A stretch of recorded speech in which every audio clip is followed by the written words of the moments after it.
Buenas tardes, soy Marc Vendrell, director académico del ISA Institute.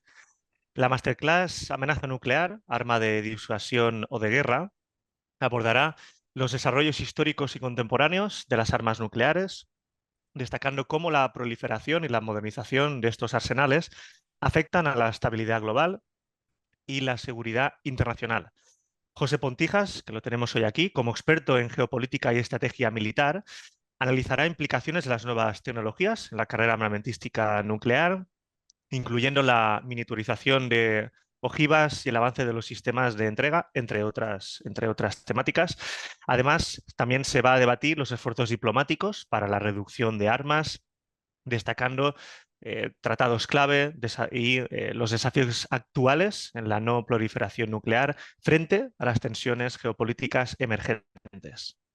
Para quien no conozca a José Pontijas, que nos acompaña hoy, a nivel profesional es profesor del máster de analista internacional y geopolítico y profesor también del curso de analista internacional del ISA Institute.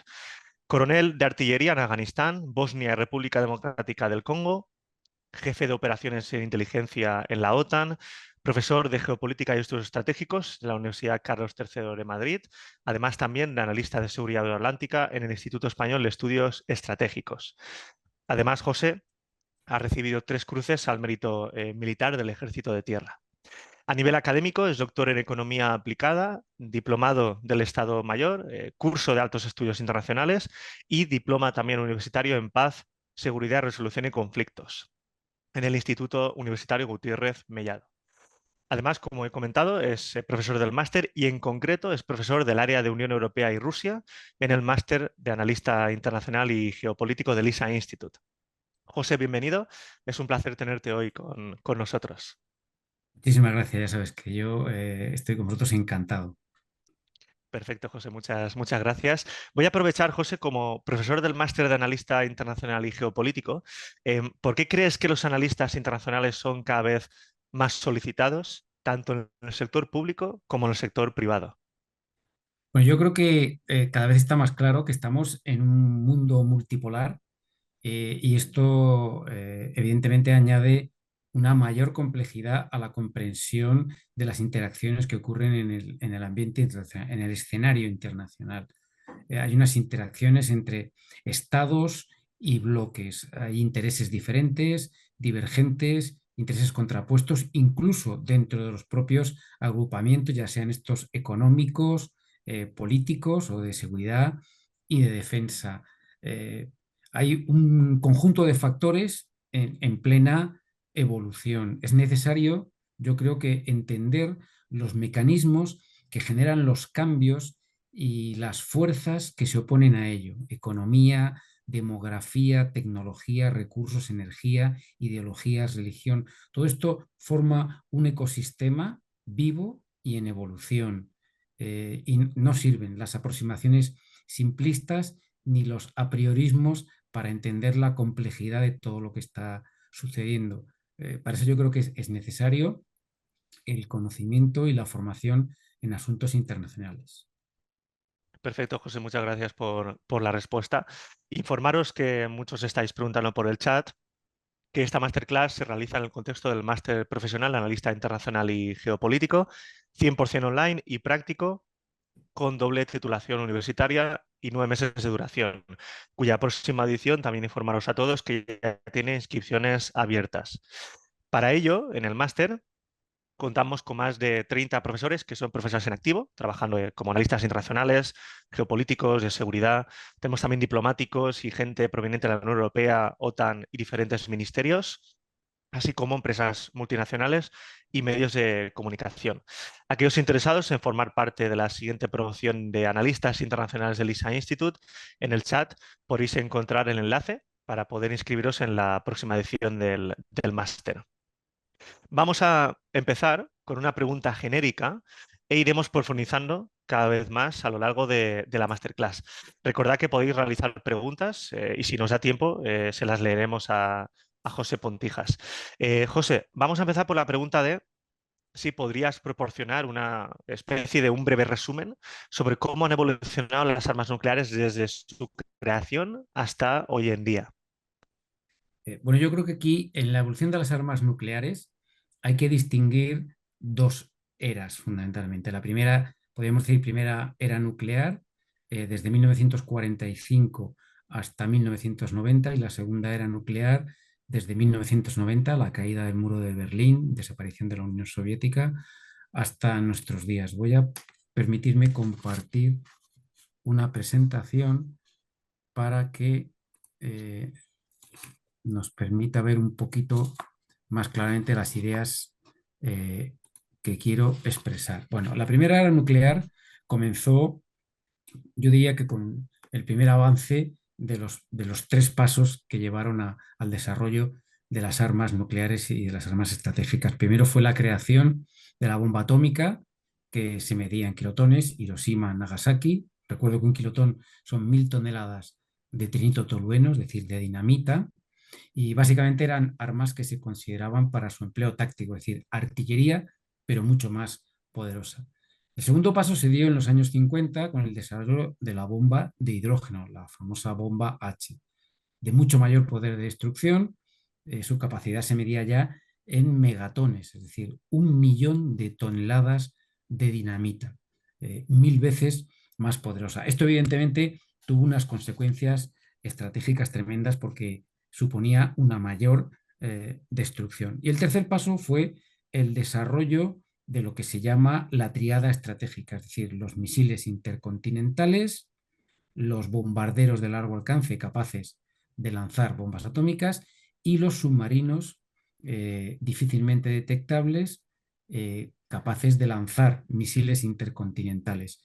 Esto supuso una revolución absoluta en lo que son la concepción de las armas atómicas. Como dije al principio, las armas nucleares se consideran básicamente un empleo táctico, es decir, una artillería, pero más poderosa. Y para eso, pues, se desarrollaron incluso hasta los reglamentos de empleo táctico para dichas armas. Se podían lanzar desde aviones, desde cañones, desde otro tipo de lanzadores, todos de tierra, mar o aire. Pero el desarrollo de la bomba H, mucho más poderosa, hizo que toda esta concepción tuviera que cambiar y se precisaran unas nuevas estrategias. Además, el avance tecnológico hizo que esta sofisticación de los sistemas de lanzamiento y de las propias armas evolucionara, de forma que las armas atómicas pasaron a tener múltiples cabezas, un mayor poder de destrucción, menor capacidad de ser interceptadas, pero a la vez comenzó un desarrollo de radares y de sistemas de alerta que fueran capaces de detectarla. Todo esto produjo una carrera de armamento.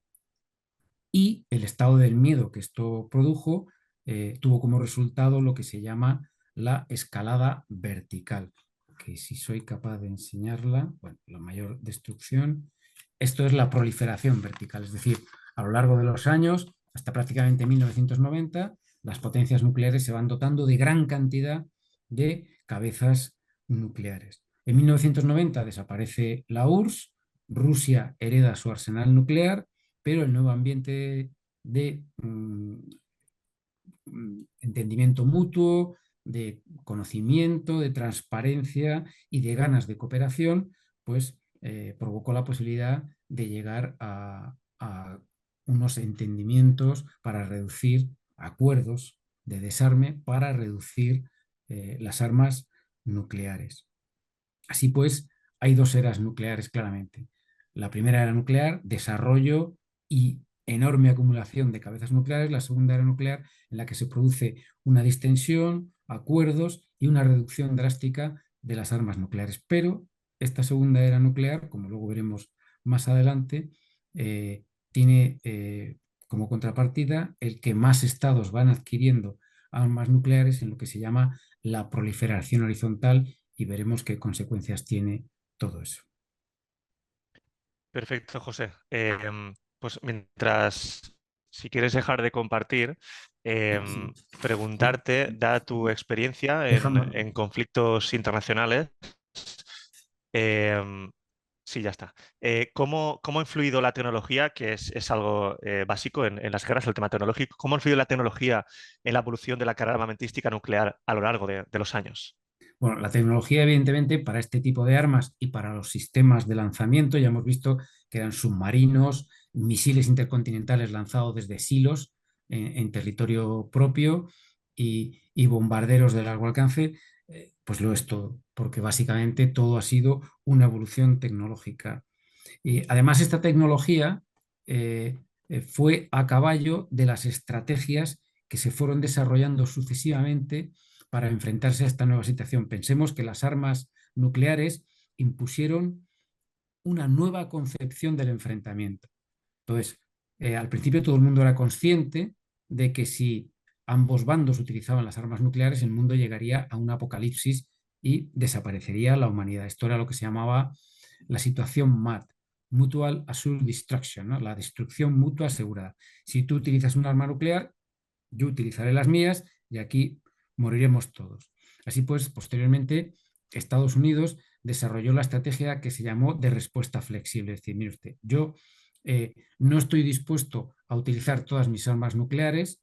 Si tenemos una confrontación, yo empezaré por utilizar, en primer lugar, armas tácticas de pequeño alcance, de pequeño radio de acción, de gran poder de destrucción, pero pequeño radio de acción, con la esperanza de que usted responda de igual manera.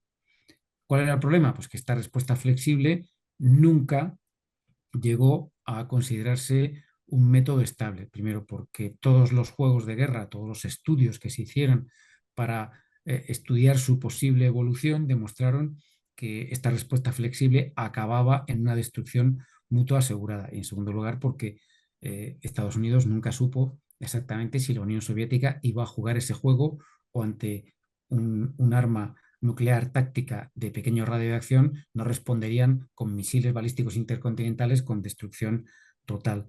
Así pues, a medida que iban avanzando las tecnologías, iban permitiendo esta diferente interpretación del uso de las armas nucleares, también se fueron desarrollando otro tipo de respuestas.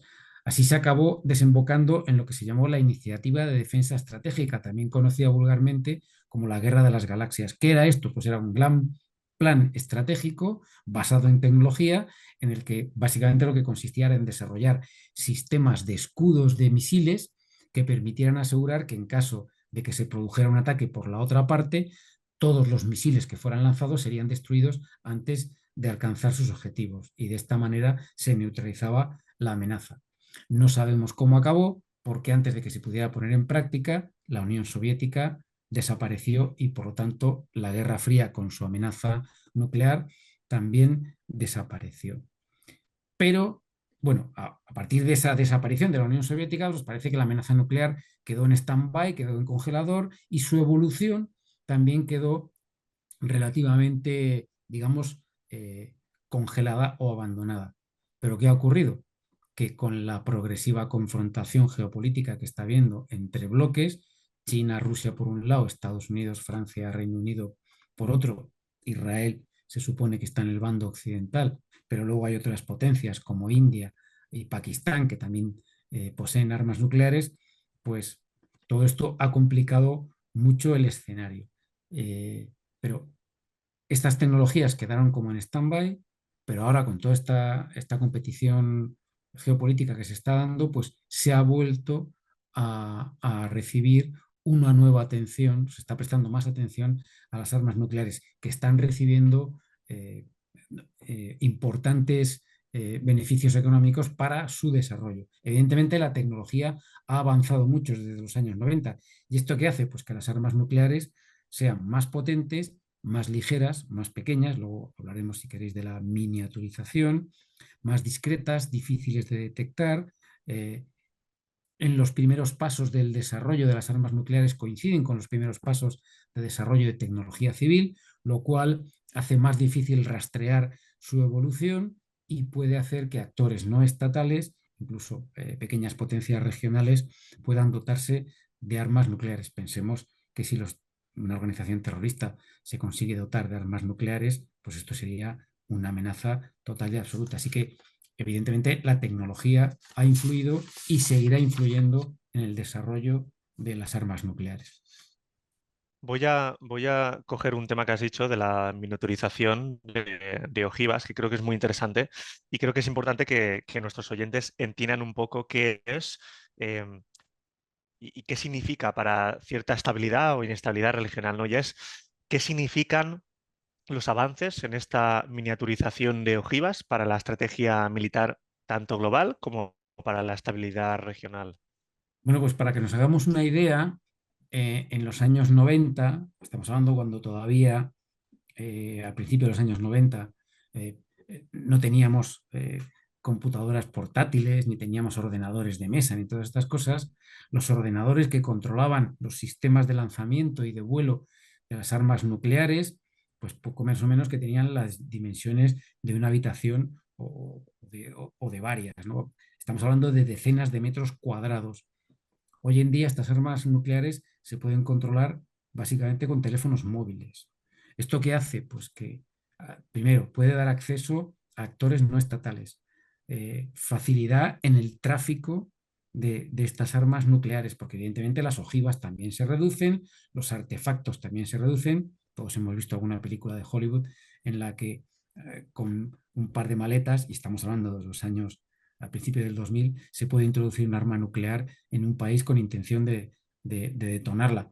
Esto evidentemente a medida que ha ido avanzando la miniaturización y los chips, evidentemente todo esto cada vez es más discreto, es más pequeño, es más fácil de esconder y de manejarlo y de traficarlo. Además, esto hace que sea más barata su adquisición, con lo cual hay potencias regionales que empiezan a tener importantes incentivos para su adquisición. Y recuerdo, además, que como los primeros pasos coinciden con la tecnología civil, pues resulta muy difícil de detectar. Esto lo que hace es aumentar la inestabilidad, aumenta la desconfianza, aumenta el estado del miedo, aumenta la carrera de armamentos y todo esto puede acabar desembocando en un conflicto. Además, la tecnología no solamente permite utilizarlas y controlarlas, la tecnología también permite introducirse, hackear los sistemas de lanzamiento, los sistemas de control. Imaginemos lo que podría ser un grupo terrorista o una tercera potencia que hackea los sistemas de control y de lanzamiento de las armas nucleares francesas y provoca un ataque inesperado sobre Rusia. Evidentemente, la respuesta de Rusia va a ser total y absoluta y devastadora. Claro. Y, en fin, todo esto, los avances tecnológicos dibujan un escenario muy preocupante porque la amenaza aumenta, se difumina, se hace más difusa, se hace más difícil de luchar contra ella. Y evidentemente, al aumentar la amenaza, aumenta la desconfianza y, y aumenta la tensión entre los estados. Y los que no tienen armas nucleares pues empiezan a tener incentivos para tenerlos.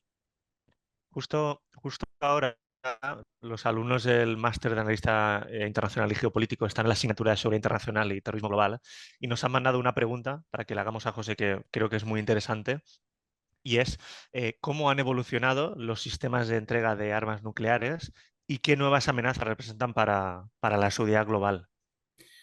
Bueno, la evolución de los sistemas, como hemos dicho, entre los años 90, digamos, y quizá la primera década del 2000, pues quedaron como un poco congelados porque todo el mundo pensaba que las armas, la mayoría de las personas pensaban que las armas nucleares eran ya una cosa del pasado, la Guerra Fría, era una cosa que ya quedaba olvidada.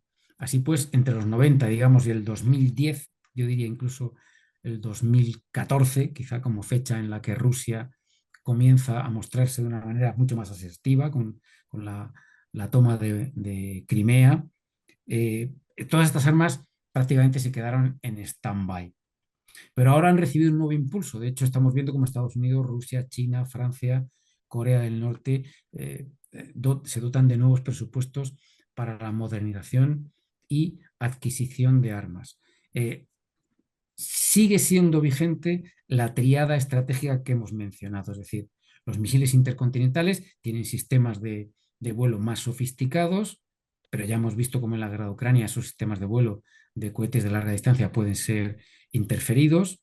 Evidentemente ahora se está dando una lucha, la típica confrontación entre coraza y cañón que se daba en la Segunda Guerra Mundial, pues ahora se está dando entre sistemas electrónicos de interferencia y los sistemas que intentan dotarse y blindarse contra esas interferencias. Pero digo que este desarrollo tecnológico para mejorar la tríada estratégica en cuanto a submarinos, bombarderos y misiles intercontinentales ha empezado relativamente poco. Y aunque se están produciendo avances, evidentemente los que se producen no se confiesan, pero yo creo que está todavía en plena ebullición. En cualquier caso, esto hará, como siempre, que los misiles sean más rápidos, más difíciles de interceptar, pero que los sistemas de interceptación sean más sofisticados. ¿Cuál es el peligro de todo esto? Pues que aquella potencia que consiga dotarse de un sistema fiable que garantice un 100% de interceptación podría verse tentada a utilizar armas nucleares confiando en que su sistema de interceptación le blinda de cualquier tipo de respuesta nuclear. En fin, el caso es que ahora mismo yo creo que las armas nucleares vuelven a representar una amenaza clarísima y desde luego un potencial futuro bastante amenazador. Muchas veces se habla de que las grandes potencias, pues bueno, van creando tratados, ¿no? A su parecer y luego respetan los tratados o no, dependiendo de si les conviene, ¿no? Em, Como analista de seguridad, José, ¿cuáles consideras que son los tratados más significativos en la historia de la no proliferación nuclear y por qué? Bueno, yo destacaría primero el Tratado de No Proliferación, el Non-Proliferation Treaty, porque que se firmó en 1968 y poco a poco se fueron adhiriendo países hasta un total de 191 estados. Pensemos que ahora mismo hay aproximadamente unos 140, unos 160 estados en total. Bueno, el caso es que este tratado, primero, frenó la proliferación nuclear. Hubo países como España, Argentina o Sudáfrica que decidieron abandonar sus programas de armas nucleares y desde luego evitó una proliferación generalizada y sobre todo una concienciación sobre el peligro de lo que la proliferación nuclear podría suponer. Así que para mí, en primer lugar, sería este. Y luego yo resaltaría los tratados SALT 1 y 2, los START 1 y 2 y el New START, los Strategic Arms Limitation Talks y Strategic Arm Reduction Treaties, ¿no? Estos tratados consiguieron reducir el 80% de las armas nucleares. Voy a intentar compartir otra transparencia porque creo que es muy ilustrativa. Aquí se ven cómo los tratados SALT 1, SALT 2, START 1 y START 2 fueron reduciendo después de la desaparición de la Unión Soviética con un ambiente de cooperación mucho más, en fin, transparente, cooperativo, etcétera, y se ve claramente que hubo una reducción drástica, el 80% de las armas nucleares. Pero en esto hay que poner sus peros. Primero, porque estos tratados se han ido abandonando y no se han vuelto a firmar, salvo el New START, que ha sido prorrogado hasta el 5 de febrero del 2026. Pero claro, en primer lugar, yo creo que la situación actual entre Rusia y Estados Unidos es muy poco propicia a cualquier, eh, digamos, extensión de este tratado, porque la situación entre ambos, evidentemente, es de una confrontación absoluta, ¿no? Pero si nos fijamos, estos tratados solo están firmados por Estados Unidos y la Unión Soviética, y luego Rusia como heredera de estos tratados según la Convención de Lisboa. Pero, ¿qué pasa con China? ¿Qué pasa con India? ¿Qué pasa con Pakistán? No están en estos tratados y tienen armas nucleares. Así pues, ahora mismo estamos en una situación complicada. ¿Por qué? Pues porque estos tratados que afectaban solo a dos grandes potencias, las que más armas nucleares tenían, se están desactivando, están empezando a quedar atrás, ya no son válidos, salvo el New START, como he dicho, y resulta que, que hay otras potencias que nunca se han visto involucradas en tratados de reducción. Esto es lo que hablábamos antes de que la segunda era nuclear, en la cual considero que nos encontramos, lo que se ha producido es una proliferación horizontal. Pero además, fijémonos en las diadas nucleares. Las diadas nucleares de confrontación, de posible confrontación nuclear durante la Guerra Fría, eran básicamente muy claras. Por un lado estaban China, la Unión Soviética, al otro lado el bando occidental, Israel un poco por libre, mientras que las diadas nucleares hoy en día forman un damero muy complejo de intereses cruzados, algunos de ellos contrapuestos, otros no tanto y otros no está claro. Esto evidentemente hace, dibuja un escenario muy preocupante, porque aun en el caso de que Estados Unidos y Rusia siguieran respetando sus tratados, vemos que hay un montón de actores que no están incluidos dentro de esos tratados. Perfecto. Justo hablando de esto, claro, vemos ahora que en Estados Unidos puede haber cambio de presidencia. Vemos también conflictos internacionales como la Ucrania y Rusia, Palestina e Israel, China-Taiwán. Otro también que no es muy conocido, el conflicto que hay en la frontera entre China e India, que no sé si la gente lo conoce, pero tienen un acuerdo entre ambos países para solo pelear con palos y piedras. Esto es literal como lo digo, que hace ya muchos años que ocurre esto, para evitar una posible escalada, ¿no?, entre ambas potencias.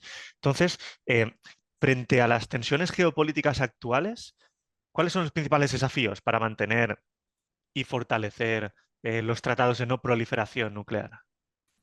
Bueno, yo creo, en primer lugar, es la desconfianza mutua.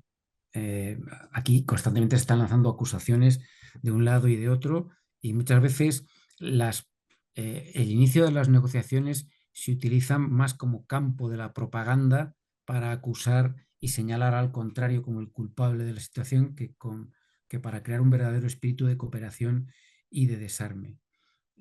Además, como hemos dicho, la confrontación mutua geopolítica y geoestratégica que se está dando ahora entre las grandes potencias, donde se dibujan dos bloques.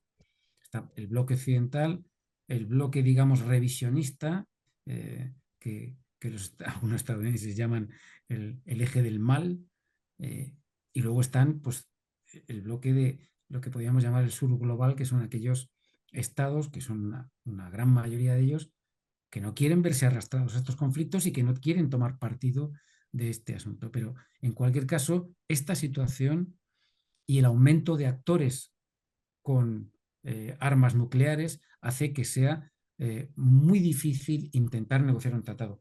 Si recordamos lo difícil que fue negociar los tratados entre la Unión Soviética y Estados Unidos en su momento, imaginamos lo difícil que podría ser negociar un tratado con 7 actores simultáneamente. Estados Unidos, China, Rusia, Pakistán, India, Israel, que tiene armas atómicas, pero no lo confiesa, no dice nada. Veremos a ver si Irán se consigue hacer con armas atómicas o no. Merzheimer decía hace poco en una conferencia que él calculaba que Pakistán podría hacerse en el momento que quisiera con armas nucleares en un periodo entre 3 y 6 meses. 3 y 6 meses. Eso en términos geopolíticos es un respiro. O sea, no daría tiempo a reaccionar. Así pues, yo creo que todo esto conforma una situación que hace que sea muy difícil volver a firmar tratados nucleares y que los actuales acaben abandonándose porque hay muchos otros actores que no se sienten obligados por ellos porque no los han firmado y por lo tanto aquellas potencias que tengan armas nucleares no se van a autorrestringir frente a otras que no quieren restringirse a sí mismas. Claro, al final tener armas nucleares provoca que sea bastante improbable que otro país intente invadir el tuyo.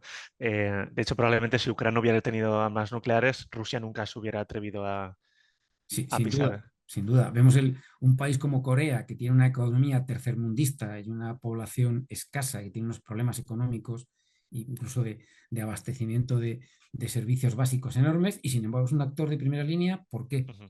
Porque tiene armas nucleares, Claro, sí. evidentemente, Esa variable ya te coloca directamente en primera división. totalmente en la Champions League. Justo hablando ahora de Pakistán, de Corea del Norte, India, China, ¿cómo están influyendo las políticas? Porque claro, antes solo había dos países o dos fuerzas que tenían más nucleares, pero ahora ¿cómo están influyendo las políticas nucleares de potencias emergentes en las dinámicas de la seguridad regional e internacional? Bueno, pues yo lo resumiría en dos palabras: inestabilidad e incertidumbre, por la mayor imprevisibilidad. Como hemos visto antes en la anterior transparencia, esas diadas, esas confrontaciones posibles de intereses contrapuestos entre potencias con armas nucleares, hace que, que se favorezca esa proliferación horizontal en la que vemos que hay, en la transparencia se puede ver pues, potencias, varios estados revisionistas dotados de armas nucleares. Además es que hay un problema, y es que el, cuando analizamos uno de los problemas fundamentales de la amenaza nuclear, que es la disuasión, es decir, yo no utilizaré armas nucleares en tanto en cuanto el de enfrente sea lo suficientemente hábil como para garantizar una respuesta creíble, o el otro no lo hará en tanto yo sea capaz de garantizar una respuesta creíble y contundente. Eh, Hoy en día, en la situación de hoy en día, hay un problema con yo lo resumo en 6 problemas con la disuasión. Primero, es que hay una diferente cultura estratégica, porque soviéticos y estadounidenses eran diferentes, sí, pero ambos tenían una raíz cristiana y una raíz occidental, y era relativamente fácil entenderse en términos de mentalidad. Sin embargo, hoy en día tenemos culturas y religiones diferentes. Los líderes son diferentes. ¿Qué decisiones puede tomar el líder norcoreano? Evidentemente, su cultura estratégica y sus decisiones se basan en parámetros absolutamente diferentes a los que se puede basar el presidente de Francia o el primer ministro británico. Y esto es importante porque la cultura estratégica de cada país, su historia, su forma de pensar, los traumas recientes que haya podido sufrir, son los que marcan el campo de juego en el que sus decisiones se van a tomar. Además es que la teoría de la disuasión que se desarrolló durante la Guerra Fría no asegura qué acciones van a ser las que consideren estas potencias que no tienen una mentalidad occidental y que entienden las relaciones internacionales de una manera totalmente diferente. Así pues, no tenemos las garantías de que todas estas potencias que están ahora dotadas de armas nucleares sean tan reacias como en su momento lo fueron durante la Guerra Fría Estados Unidos y la Unión Soviética a utilizar armas nucleares. Después está el riesgo del comportamiento, entre comillas, predecible de los líderes. A ver, ¿cuál es el interés de los líderes? Porque evidentemente el líder norcoreano no tiene los mismos intereses que el líder chino, y este no tiene los mismos intereses que el primer ministro británico o que el presidente de India. Además es que hay diferentes jerarquías de valores. Hay líderes que son más arriesgados, véase Putin, por ejemplo, mientras que hay otros que son, digamos, más conservadores. Además pueden tener objetivos que estén por encima de la supervivencia nacional. Dicen, no, no, mire usted, mi religión me pide que me sacrifique con tal de borrar a Israel del mapa. Pues entonces tendríamos un problema, estaríamos ante un horizonte de utilización más posible. Por otro lado está la controversia de si realmente la disuasión funcionó durante la Guerra Fría, porque no tenemos datos suficientes para asegurar al 100%, sí, sí, esto funcionó. En las estrategias que se aplicaron durante la Guerra Fría funcionaron porque la Guerra Fría no se tornó caliente. Bueno, sí, pero es que hay muchas historias alrededor que demuestran que hubo momentos en los que no se apretó el botón rojo, no porque funcionara el sistema de disuasión, sino porque la persona que recibió la orden de apretar el botón rojo decidió personal y subjetivamente no presionarlo por razones personales, porque la orden le había llegado con absoluta claridad. Así pues, no sabemos si todo lo que creemos saber sobre disuasión funcionará en esta manera, en esta era nuclear, como funcionó durante la Guerra Fría. Además es que la cultura estratégica puede cambiar. ¿Quién nos dice a nosotros que Pakistán no puede caer en manos de una ideología radical? ¿Quién nos dice a nosotros que en Corea no hay un golpe de Estado y se va el asunto de manos? ¿Quién nos dice a nosotros que Ucrania, después del trauma tan terrible que está sufriendo con esta guerra con Rusia, no decida, en cuanto pueda, dotarse de armas nucleares para garantizarse que no vuelve a ser agredida por, por Rusia de nuevo o por cualquier otra gran potencia. ¿Quién nos dice que Israel, si no se ve ante la posibilidad de ser aniquilado como Estado, porque Israel tiene un problema, y es que tiene que ganar todas las guerras en las que se involucre, porque como pierda una, desaparece como Estado. Entonces, ¿quién nos dice a nosotros que Israel no utilizará armas atómicas caso de que sea ante esa posibilidad de aniquilación? Pakistán. Pakistán está enfrentado con India, pero es un enfrentamiento totalmente asimétrico. Pakistán es un país de 235 millones de habitantes, India tiene 1.400. India tiene una profundidad geográfica enorme, mientras que Pakistán no. Así pues, Pakistán no puede arriesgarse a perder una guerra convencional porque podría ser absorbido por India y desaparecer, mientras que India tiene más capacidad de encaje, digamos, ¿no?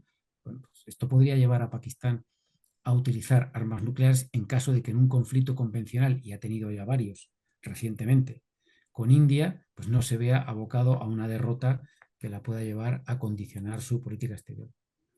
La defensa de misiles balísticos, la tecnología, como hemos dicho, puede avanzar de tal manera que pueda llevar a una potencia a garantizar su seguridad frente a una agresión nuclear. De esa manera se salvaría de la destrucción mutua asegurada, del famoso MAR.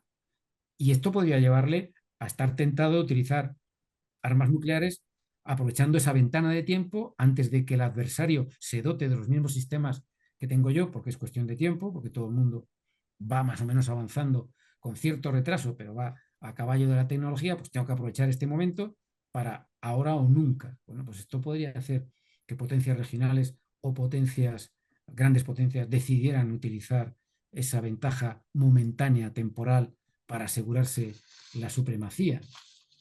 Y luego están los nuevos desafíos asimétricos.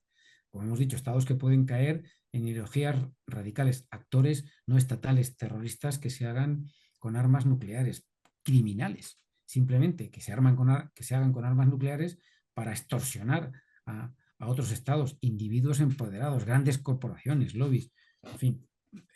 Esto dibuja un panorama muy complicado para poder asegurar la disuasión eh, tal y como creíamos que se había asegurado durante la primera era nuclear, es decir, durante la Guerra Fría. Y yo creo que esto es un problema, porque al ver que hay muchas potencias regionales, que hay más potencias regionales que se han dotado de armas nucleares y que hay otras que se quieren dotar como Irán, hará posiblemente que otras potencias regionales que temen a Irán, como por ejemplo Arabia Saudí, se quieran dotar de armas nucleares en el momento que Irán se dote de armas nucleares. Y todo esto dificulta muchísimo la disuasión. Porque además, si nos fijamos aquí, vemos que en un escenario muy compacto tenemos 5 potencias nucleares. Están Pakistán, China, India, posiblemente Irán y desde luego Israel. Y entre ellos, salvo China y Pakistán, que tienen una confluencia de intereses frente a India, el resto están, en fin, de una manera que no está muy clara. Por otro lado, está el arsenal israelí, que aunque ellos no dicen nada, tampoco lo niegan, ahí está y es una amenaza más. Y luego está el nuevo escenario que se está dibujando en Ucrania, en el que Rusia ya está avisando de que en caso de que note o sienta una amenaza existencial, no dudará en utilizar las armas nucleares tácticas y hasta ahora todas las amenazas que ha lanzado Putin se han cumplido. Yo me lo tomaría bastante en serio. Por resumir, la influencia de las potencias emergentes regionales dotándose de armas nucleares, mayor amenaza, incentivo para la proliferación, mayor inestabilidad. Como decía, incertidumbre, inestabilidad. Claro, de hecho esto que se estudia en el máster, para la gente que no lo sepa, hay teóricos que dicen que las armas nucleares, en vez de provocar la guerra, provocan la paz, ¿no? Justo por lo que has dicho, porque produce que si yo voy a invadir a un país, no lo haga o no ataque a ese país, porque ese país tiene armas nucleares, me puede devolver y aniquilarnos uno y otro, ¿no? Pero claro, es verdad que, y esto también lo hablamos en alguna clase, que no es lo mismo que tenga armamento nuclear un presidente de un país occidental que se presenta a elecciones, tiene que tomar decisiones, si toma decisiones polémicas o complicadas, probablemente no vuelva a ganar las elecciones, a que lo haga un dictador que quizás no tiene límites, o incluso, como tú has dicho, que un grupo terrorista, un grupo radical, acceda a estas armas con un golpe de Estado. Entonces, es verdad que la teoría del exceso nuclear creo que se ha quedado anticuada porque hay nuevos actores, hay nuevos contextos y antes es verdad que solo eran los países, ahora hay múltiples actores. Entonces coincido contigo totalmente, José. Eh, Justo hay una pregunta muy interesante que viene relacionada con lo que hemos estado hablando y es si podrías describir algún escenario o algunos escenarios hipotéticos de conflicto que podrían surgir de tensiones nucleares en regiones clave. Sí. Claro, bueno, hasta ahora siempre se había considerado que el escenario más inestable era el que he mencionado de Pakistán-India, precisamente por esa asimetría digamos, en poder convencional, ¿no? Pakistán, 235 millones de habitantes, India, 1.400 y creciendo, India creciendo económicamente. Hay estudios por ahí que ven a India como la primera potencia mundial allá por el 2070. Veremos a ver. Eh, pero yo creo que además aquí hay un triángulo, porque está China, India, Pakistán. China, India han tenido sus guerras convencionales, siguen teniendo un cara a cara en determinadas zonas fronterizas, como se puede ver en el mapa de la transparencia. China y Pakistán son amigos de conveniencia. A China le interesa mucho Pakistán porque le proporciona una salida al Índico sin tener que pasar por los estrechos que están controlados por India y Estados Unidos, etcétera. Eh, Así que siempre se había considerado este escenario como el más inestable debido a la simetría convencional de las potencias enfrentadas, Pakistán e India. Pero con la guerra de Ucrania, yo creo que esto hay que empezar a reconsiderarlo, porque la escalada en la que se ha involucrado el bloque occidental, la OTAN y la Unión Europea, apoyando a Ucrania, pudiera llevarnos a un escenario en el que Rusia se sienta tan amenazada que haga uso de armas nucleares tácticas. Y esto además habría que preguntarse, bueno, ¿y cómo van a reaccionar Estados Unidos, Francia y Reino Unido, que son las tres potencias nucleares, por así decirlas, del bloque occidental, ¿no? Así que este escenario yo creo que gana en cuanto a peligrosidad, cuando antes, no sé, hace 5 años nadie consideraba ni siquiera el uso de armas nucleares en el continente europeo. Luego hay otro escenario que yo considero también que si bien ahora mismo es estable, pudiera desestabilizarse con cierta facilidad. Israel. Ya hemos visto que entre el 1, el 1 de abril y el 19 de abril ha habido un conflicto paralelo al de Gaza, el que han sostenido Irán e Israel, en el que Estados Unidos se ha tenido que emplear a fondo para evitar la escalada, para evitar que Israel le arrastrara a un conflicto, que yo creo que fue el asesinato de los altos cargos iraníes en su embajada Ujú. en Siria. Fue un acto de provocación clarísimo que intentaba provocar una respuesta desproporcionada por parte de Irán que obligara a Estados Unidos a emplearse y a involucrarse en la guerra. Creo que Netanyahu había barajado esa carta para salvar su futuro político. Esta es mi opinión personal y evidentemente puedo estar equivocado. Pero esto, si Irán se involucra a fondo en el conflicto y se coordina con Hezbollah, que recuerdo que se estimaba que tiene 150.000 cohetes y misiles, 150.000, yo creo que más que toda la OTAN junta. En fin, esto podría llegar a saturar la capacidad de defensa israelí. Bueno, de hecho, el ataque de respuesta iraní, que estoy convencido que fue consensuado con Estados Unidos para que todo el mundo quedara contento, tuvo que ser neutralizado entre Israel, Estados Unidos, Francia, Reino Unido, Jordania y no sé si Arabia Saudí también. Eso quiere decir que Israel eh, fue saturado con ese ataque. Pues si Hezbollah, Irán y los Houthis se juntan simultáneamente para atacar a Israel, Israel puede decir, bien, se acabó. Utilizo armas nucleares y aquí se acaba la discusión. Así que yo creo que ese es otro escenario que si bien ahora mismo yo lo considero muy poco probable, sin embargo, sí es posible. Luego está Corea del Norte. Yo también lo considero poco probable. Pero Corea del Norte siempre está amenazando con utilizar armas nucleares. Ujú. De hecho, vamos, rara es la semana en la que no realiza una prueba o un disparo, etcétera, etcétera, ¿no?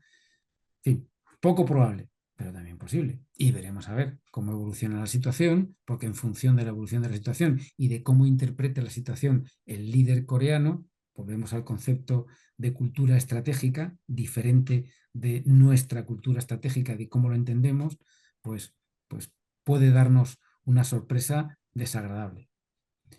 De todas formas, para mí, un escenario muy peligroso, aunque también considero muy poco probable, sería Taiwán, porque si China decide emplear la fuerza para tomar Taiwán, Estados Unidos puede decidir apoyar a Taiwán y ahí tendríamos un conflicto convencional de muy alto riesgo y de mucha posibilidad de escalar a un conflicto nuclear, en principio táctico, pero como todos los estudios demuestran, todos los conflictos nucleares tácticos acaban desembocando en una destrucción mutua asegurada. O sea, se produce una escalada, sí o sí, al menos en todas las, las evaluaciones que se han hecho. Así pues, yo creo que esto, en fin, estos para mí serían los escenarios más probables. Además de estas posibles confrontaciones, yo mencionaría la proliferación horizontal, es decir, si Irán consigue hacerse con armas nucleares, yo creo que en ese marco geográfico, en ese marco regional, Arabia Saudí querrá dotarse de armas regionales, si Arabia, perdón, de armas nucleares, si Arabia Saudí se dota de armas nucleares, Turquía y Egipto estarán muy tentadas de dotarse también de armas nucleares, con lo cual podríamos ver una proliferación horizontal en escalada en esa región que veríamos si no se extendería a otras áreas. Justo, cambiando un poco la perspectiva de lo que hemos hablado hasta ahora, se habla mucho del papel que tienen organizaciones internacionales en todo esto, porque obviamente siempre ha de existir algún mediador entre muchos conflictos. Eh, ¿Cuál es el papel de organizaciones como las Naciones Unidas o la AIEA, que es el Organismo Internacional de Energía Atómica, en la prevención de la escalada nuclear y en el diálogo entre estas naciones con capacidades nucleares? Bueno, pues yo creo que tú mismo lo acabas de decir. La primera es proporcionar foros de diálogo y transparencia que disminuyan la desconfianza y por lo tanto la percepción de la amenaza. Es fundamental. Toda iniciativa que proporcione transparencia disminuye la sensación de peligro. Si yo estoy confiado en que conozco lo que mi potencial adversario está haciendo, evidentemente disminuye el riesgo de una confrontación inesperada, de una escalada que pueda acabar llevándonos a una confrontación nuclear. Además, yo creo que disminuyen también los incentivos eh, para la proliferación horizontal, porque esta disminución, este conocimiento mutuo, esta transparencia, estos foros de diálogo donde todos expresan libremente sus preocupaciones de seguridad y donde eh, se comunican unos a otros sus capacidades, lo que hacen es frenar las necesidades o los incentivos para la proliferación horizontal, o al menos tienden a disminuirlo. Aunque yo creo que desgraciadamente el papel de tanto de la ONU como de la Organización Internacional para la Energía Atómica eh, se ven cada vez eh, más disminuidos frente al aumento de la confrontación geoestratégica, porque las grandes potencias y las potencias regionales sí respetan los foros internacionales cuando sus intereses fundamentales no están en juego, porque cuando están en juego no dudan en absoluto en saltárselos y en defenderlos de forma mucho más asertiva, incluso agresiva. Y claro, obviamente en estos foros, pues cada actor tiene sus intereses y dentro de sus posibilidades reales, ¿qué medidas adicionales deberían tomar estos organismos internacionales para mejorar la gestión, a pesar de su dificultad, de la seguridad nuclear global? Yo creo que deberían esforzarse por forjar ámbitos de encuentro para facilitar el diálogo y la transparencia, conferencias, mesas redondas, cumbres, ¿no? Que aumenten el conocimiento mutuo y la transparencia. Yo creo que es fundamental. En el curso hay un tema en el que hablamos del círculo tóxico de desconfianza, estado del miedo, incremento del armamento, de las carreras de armamento, y esto puede acabar desembocando en un conflicto. Este círculo tóxico de desconfianza se puede cortar desde el principio mediante la creación de herramientas, de ámbitos, de foros que permitan el conocimiento mutuo y un mayor nivel de transparencia. El objetivo, reducir la desconfianza y la impredecibilidad, ¿no? De forma que cualquier nuevo tratado de desarme, de restricción o de control siempre será un gran paso adelante. Desgraciadamente, yo creo que el ambiente hoy en día no está precisamente para favorecer este tipo de avances. Desde luego, no se han visto mucho. Lo que estamos viendo en la última década es retrocesos en el control de armamento, no solamente nuclear, sino también convencional.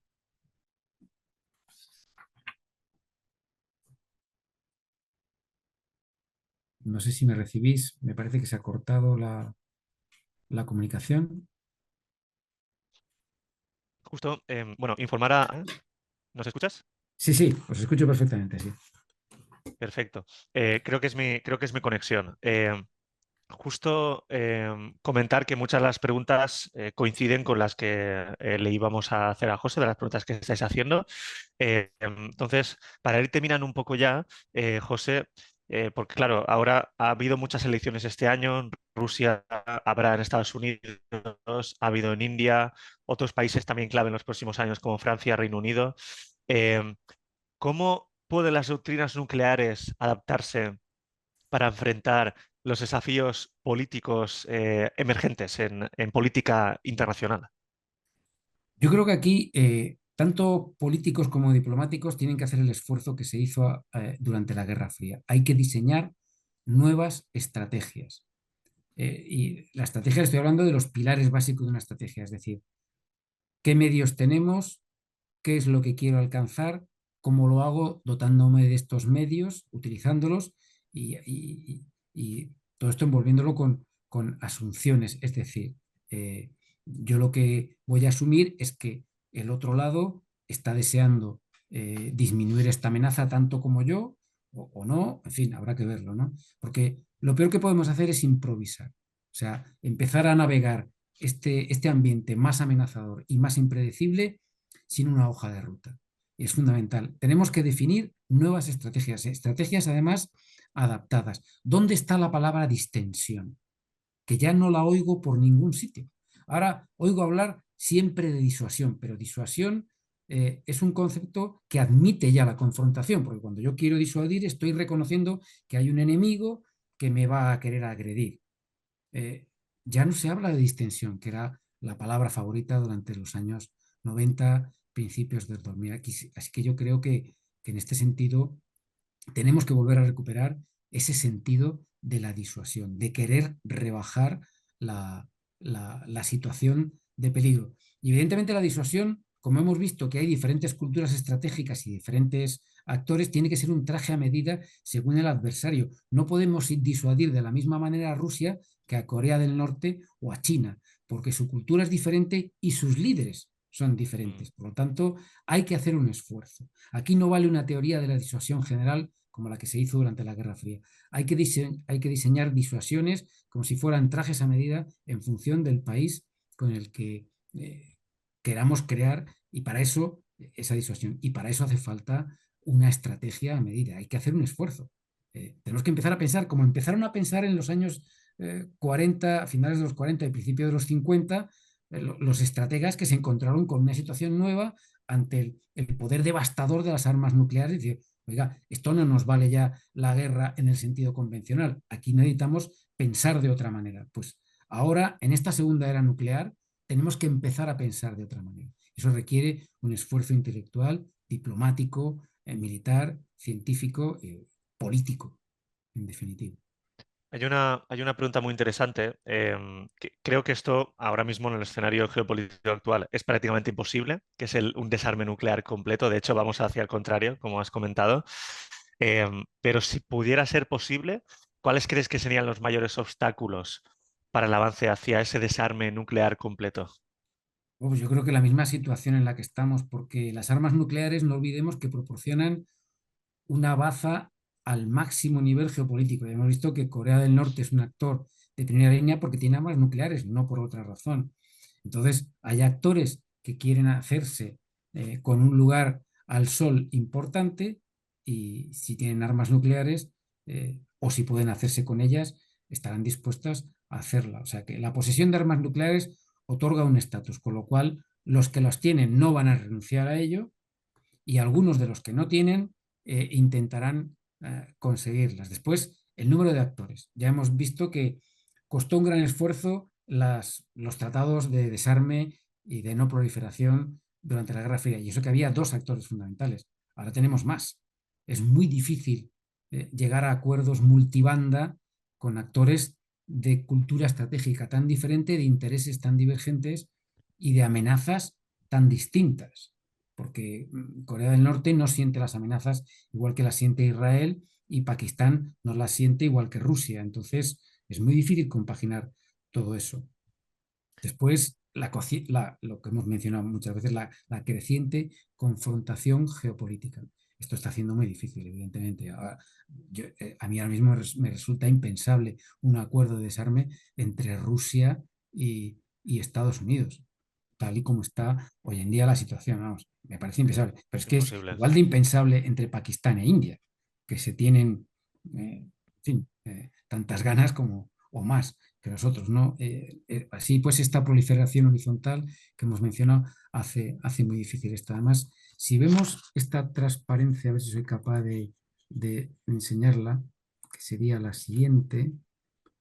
Eh, a ver, un momento, compartir, porque aquí vemos los alcances de las armas nucleares, de los cohetes. He puesto a Irán también porque Irán tiene esas capacidades misilísticas de gran alcance y que en el momento que se dote de cabezas nucleares, evidentemente, pues sigue siendo una amenaza.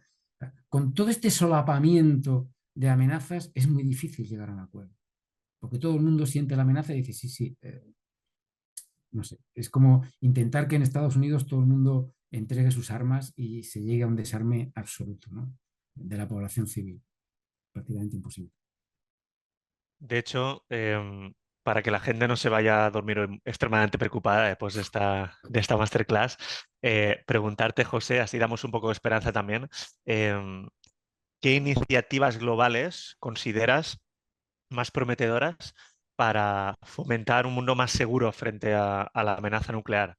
Bueno, en principio, mencionar que aunque, en fin, la situación es muy preocupante, pero gracias a Dios, la inmensa mayoría de los estados no tienen armas nucleares y no desean dotarse de ellas. Luego hay una opinión pública mundial en contra de las armas nucleares, aunque yo creo que ahora estamos menos concienciados de lo que estábamos durante la Guerra Fría, aquellos que vivíamos durante la Guerra Fría, ¿no? Yo creo que es necesaria una mayor concienciación. Las armas nucleares crean una reacción en contra inmediata, o sea que por lo tanto es, sería relativamente fácil crear esa ola de opinión pública mundial en contra que obligue a reaccionar a los líderes. Pero realmente yo iniciativas hoy en día es que no veo ninguna, aparte de los desesperados intentos en la ONU y en la Agencia de control y lo que resta de algún tratado, pero que solamente obliga a Estados Unidos y a Rusia. Entonces, la situación la veo muy preocupante, sinceramente. Esta pregunta es complicada, que será ya probablemente la última que le hagamos a José. En el máster hacemos un poco de perspectiva geopolítica y aunque sea complicado, a ver, José, si nos puedes un poco em, enseñar a ver qué puede pasar en los próximos años. Desde tu perspectiva, ¿hacia dónde se dirige el futuro de las armas nucleares y qué podemos esperar en las próximas décadas, teniendo en cuenta todos los actores que hay y el aumento de esos actores cada vez más? Pues yo creo que el Armagedón es poco probable, es decir, esa aniquilación de la humanidad, destrucción mutua asegurada, ¿no? Porque yo creo que las grandes potencias tienen el suficiente miedo entre sí como para, como para restringirse en el uso de misiles balísticos intercontinentales, etcétera. Sin embargo, sí veo que hay una mayor probabilidad de confrontaciones regionales, por decirlo de alguna manera, a pequeña escala, utilizando armas nucleares tácticas, ¿no? Estas diadas que hemos visto antes de confrontación. Yo creo que ahí la posibilidad de confrontación sí es más preocupante. Ahora mismo se está escribiendo la historia. Ahora mismo la estamos escribiendo. Además, la historia con mayúsculas. Eh, yo creo que el futuro es una tendencia, o por lo menos favorece la tendencia a la proliferación horizontal y hace muy difícil el acuerdos a multibanda. Quizá haya acuerdos bilaterales a nivel regional, pero, pero no un acuerdo general de desarme o de disminución. Yo lamento dibujar un panorama más bien oscuro, pero en este asunto creo que soy más bien pesimista. Sin embargo, creo que la conciencia de la terrible decisión que puede llevar a utilizar armas nucleares es quizá el freno fundamental que impedirá, que podría impedir su uso. Hasta ahora nadie se ha atrevido a romper el tabú de utilizar armas nucleares desde Hiroshima y Nagasaki. Y espero que ese tabú siga siendo una barrera fundamental de no quiero ser el primero en hacerlo. Veremos a ver. Sí, igual que durante la Guerra Fría, pues hubo personas que ellas individualmente decidieron no apretar ese botón rojo que comentabas. Pues bueno, esperemos también que haya personas que tengan que tomar decisiones, que tampoco tomen esas decisiones para que nadie apriete ese botón rojo en la actualidad. Perfecto, José. Pues en nombre del equipo de LISA Institute y de toda la audiencia, muchísimas gracias por compartir tu experiencia y tus análisis de esta temática tan interesante y actual, como es la evolución de la amenaza nuclear y su uso en el escenario actual. Gracias, José. Gracias a vosotros por vuestra confianza y a los que han estado escuchado por su paciencia. Muchas gracias, José. Todas aquellas personas que estén interesadas en el Máster de Analista Internacional y Geopolítico, podéis entrar en nuestra web para pedir las entrevistas a admisión que ahora mismo tenemos ya abiertas. Dicho esto, tenemos que dejarlo aquí. Nos vemos en la próxima masterclass, así que tengáis un buen día, cuidaos mucho y hasta pronto. Gracias.